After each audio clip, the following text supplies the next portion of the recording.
Dagdag pang balita mga kabrigada, ang Siquijor Island Power Corporation o SIPCOR binigyan ni Pangulong Marcos ng 6 na buwan na palugit para ayusin ang problema sa supply ng kuryente.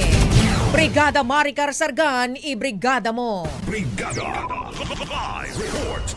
Iniutos ni Pangulong Ferdinand Marcos Jr. ang pagpapadala ng 2 malalaking generator sets sa lalawigan ng Siquijor bilang pansamantalang solusyon sa nararanasang crisis sa supply ng kuryente sa lugar. Ginawa ng Pangulo ang anunsyo sa isang ambush interview matapos ang kanyang inspeksyon sa planta ng Siquijor Island Power Corporation o SIPCOR kaninang umaga. Ayon sa kanya, inaasahang darating sa lalawigan mamayang gabi ang mga gensets na magmumula sa Palawan Electric Cooperative o PALECO. Kasabay nito, binigyan ng 6 na buwang palugit ng Pangulo ang SIPCOR upang makapagpatupad ng long-term solution at maibalik ang maayos at sapat na supply ng kuryente sa Siquijor. Iginiit niyang dapat tuparin ng SIPCOR ang kanilang ipinangakong serbisyo, lalo't regular naman umanong nagbabayad sa kanila ang Province of Siquijor Electric Cooperative Incorporated.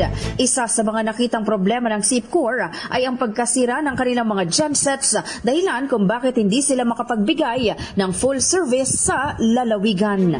In the heart of changing lives, ako si Brigada Maricar Saragan ng 105.1 Brigada News FM Manila, The Music and News Authority. Brigada Balita Nation. Ang bahaging ito ay hatid sa atin ng Fast Relax. Tanggal ang sakit, ora mismo.